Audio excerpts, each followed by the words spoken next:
Hello everyone, Mimikins here. Today I'm going to cover elemental charge blade builds for the new Safi weapons.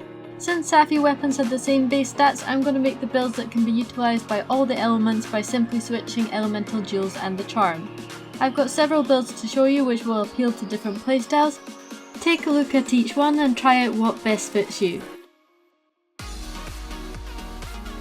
I've left all the mantle slots free so you can choose your own tools, whether that be mantles or boosters.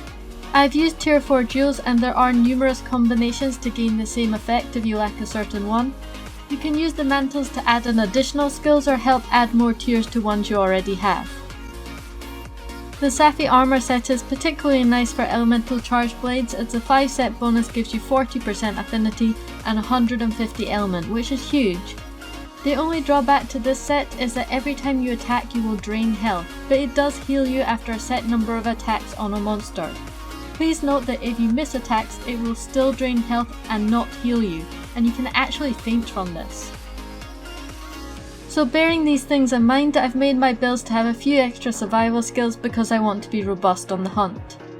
This build is strong for super amped elemental discharge attacks and has 100% affinity on weak and wounded parts. Health regen augment is a must for me on this armor set. Recovery up boosts healing from all sources, health regen augment, potions, environment, other players, Halgo, and even the heal from the Safi set bonus. Sometimes it's beneficial to have more guard in, which makes it easier to guard point and release a super amped elemental discharge, in which case swapping attack for extra guard skill can easily be done. I would awaken the weapon with full element or go with 4 element 1 sharpness for some quality of life. It is worth pointing out that this sharpness skill actually adds more in by reducing the other colours of sharpness in the weapon, unlike handicraft which serves to fill in the missing part of the gauge. If you really wanted, you could throw in extra handicraft on top of the sharpness augment. For my second set, I've made a build using 2 parts of the Safi, giving 20% affinity and 80 element, combined with Teostras for Master's Touch. This is less damage per hit than the previous build, but is friendlier for using Savage Axe, which does consume sharpness very fast. I've tried to keep as many skills the same as the first build, but I needed to add in extra critical eye due to only using a 3 set bonus, making this build also have a 100% crit rate on weak and wounded parts. This does require you to augment the weapon with Teostra's technique as a bonus skill to finish off the Master's Touch.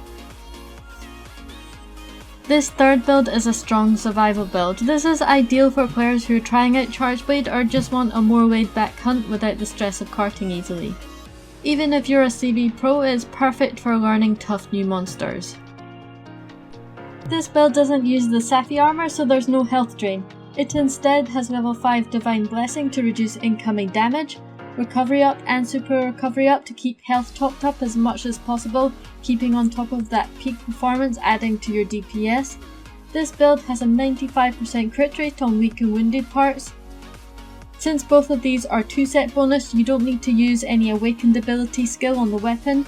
This means you can use the same weapon from build 1 in this set, so you don't have to create 2 of the same weapons with different augments on them. I hope you found some of these builds useful. Feel free to customize to your own preference or jewel requirements. Thanks for watching, please support the channel by liking and subscribing, and I'll see you next time.